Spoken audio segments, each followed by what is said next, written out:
Ikkinchidan, mu'minlar gunohni ko'p qilgan bandani karih ko'rishadi.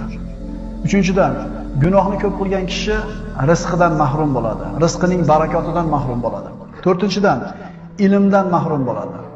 Beshinchidan, gunohni ko'p qilgan kishining boshiga balolar keladi. Chunki Ali ibn Abi Talib aytganlaridek, insonning boshiga balo faqat qilgan gunoh tufayli keladi. Boshimizga ne balo kun kelsa, albatta o'zimiz qilgan gunohlarimiz bunga sabab bo'ladi. Oltinchidan, Allohdan uzoq bo'lishlik. Gunohni ko'p qilgan kishining qalbi qatiydi, qalbi qorayadi. Gunohni ko'p qilgan kishini Alloh taolo o'zidan nari qiladi. Yettinchidan, odamlar orasida yashashiga qaramasdan gunohni ko'p qilgan kishi o'zini yolg'iz his qiladi. Sakkinchidan, qalbda va yuzda qarolik bo'ladi. To'qqizinchidan, Alloh taolaning itoatidan mahrum bo'ladi.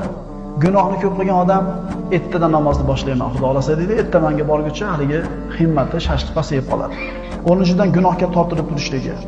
11-dan Allohning nazdida past bo'lishligi, qalbdagi xorlik, aqlni pasayishi, gunohning shumligi natijasi hamda ketar soatda tiliga muhtoj bo'lgan kunida shahodat kalimasini aytmay til xiyonat qilib qo'yadi.